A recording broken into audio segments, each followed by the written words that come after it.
Story number one.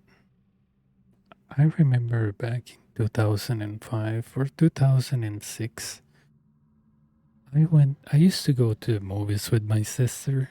I was 14 or 13. My sister was 16 or 17. Being all young and thinking we were pretty much the rulers of the world because my mom would leave us at this theater that was maybe half a mile away from my house. We thought that we're adults because we could use money to buy popcorn and sodas at the movies. Basically, what happened here is that one night we went to the movies, the very late shows, maybe the ones that finish at 9 to 10 p.m. And we felt really, badasses. The fact that we could be there without any adults. And picture this.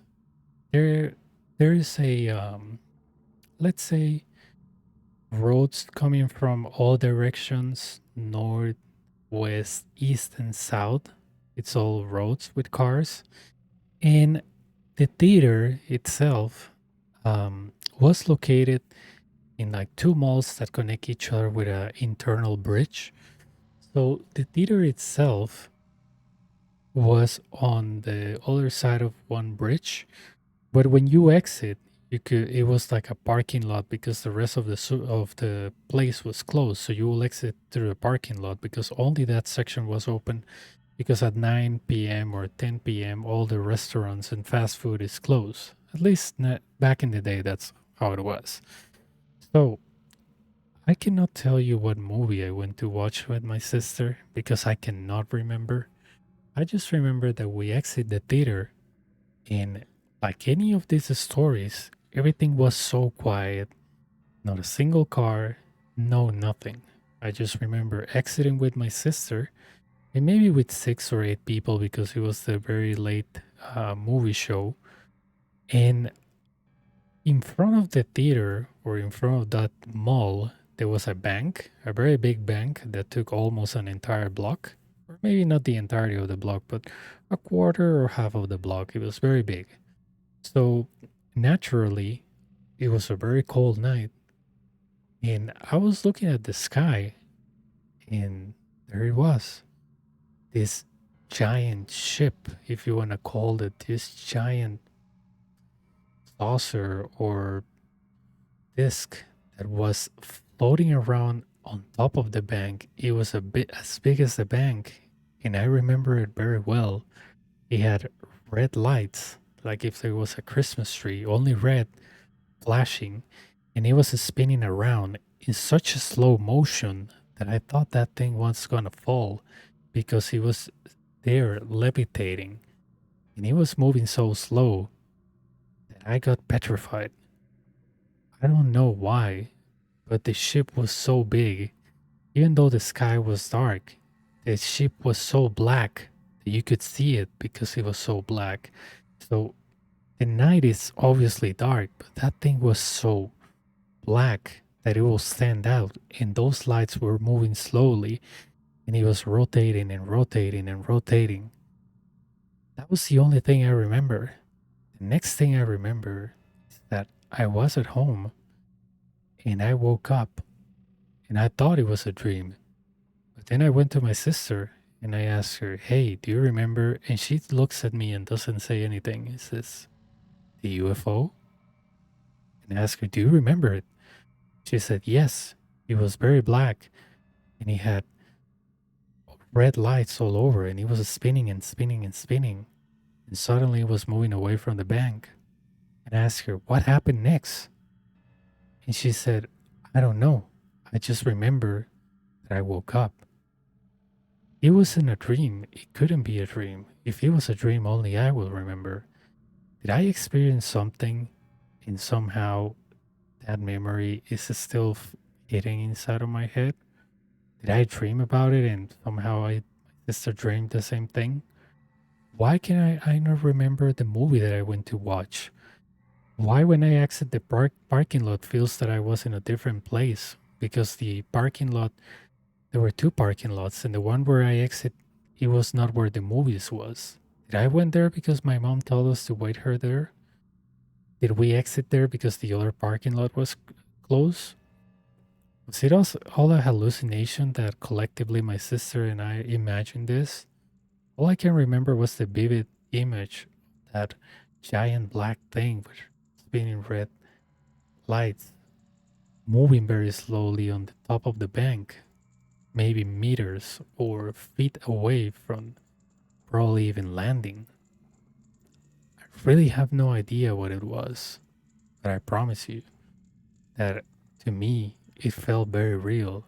And to this day, I haven't seen anything that it's like that whatsoever. And I don't know if the experience of lost time will ever be recovered. And maybe I'm even more scared if I could remember the full experience.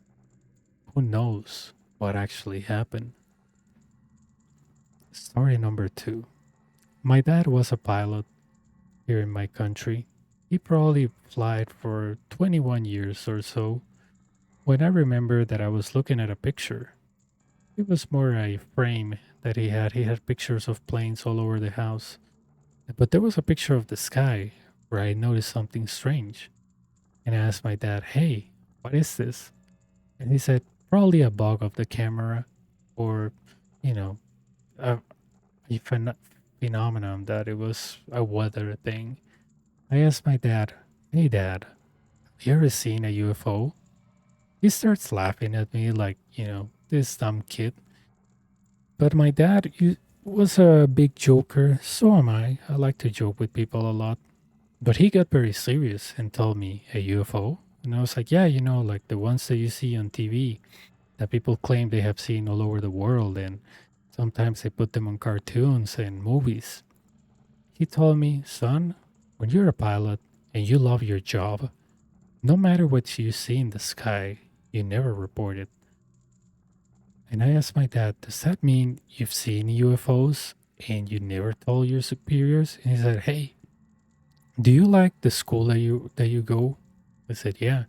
Do you like this house? I was like, yeah. Do you live well? And I said, yeah, I like where we live. It's a very fine neighborhood. What's going on? He said, well, imagine if I wanted to tell people all the things in these 21 years that I have seen in the sky. I'll be fired. We wouldn't have a house. You wouldn't have food. We'll be homeless because they will think I'm crazy. And I told him, but you're a captain.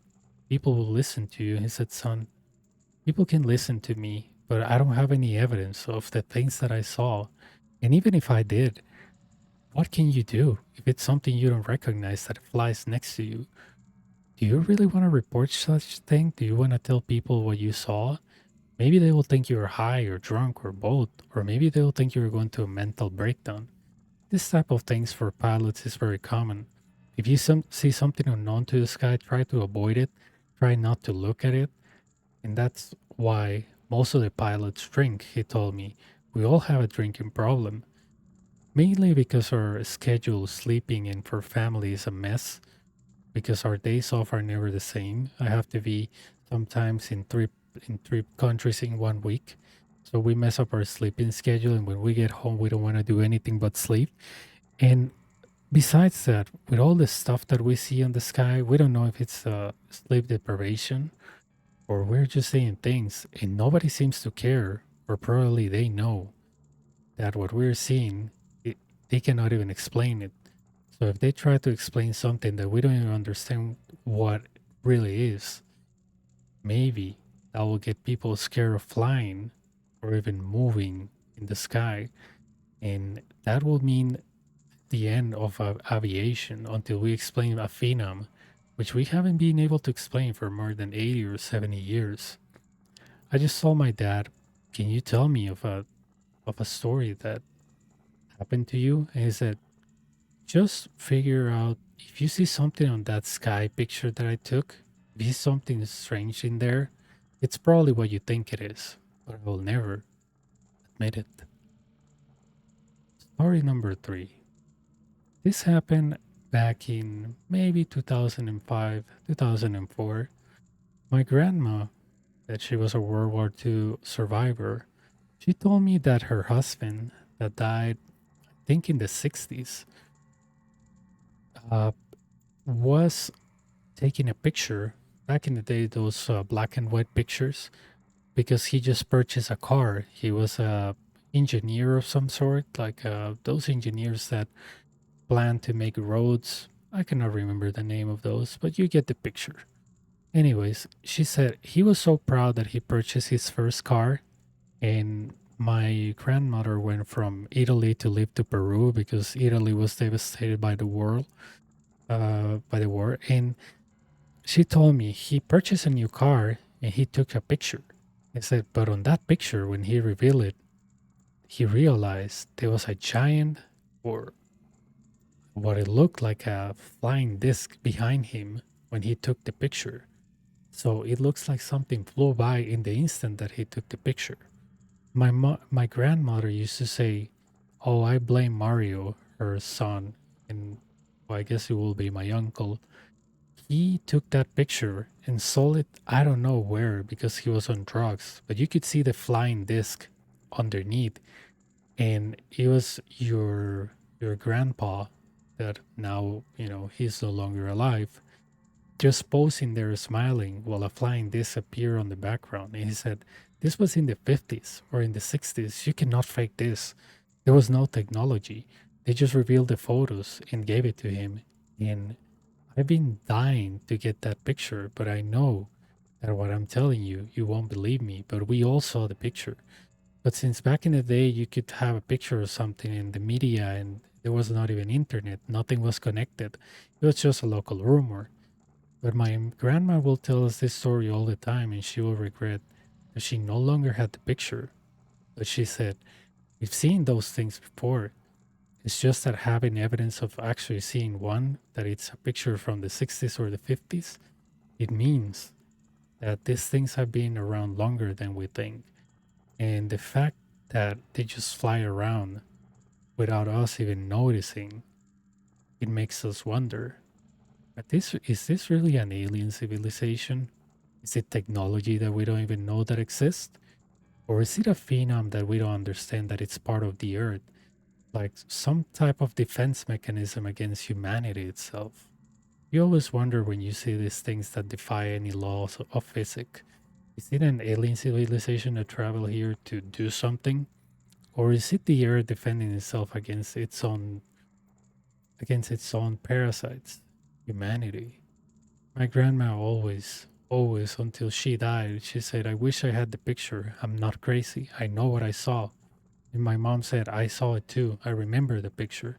I cannot believe my brother did that. I cannot believe my brother did that. And to this day, when my mom sees a documentary or something weird in the sky, tells me about the picture that I never saw.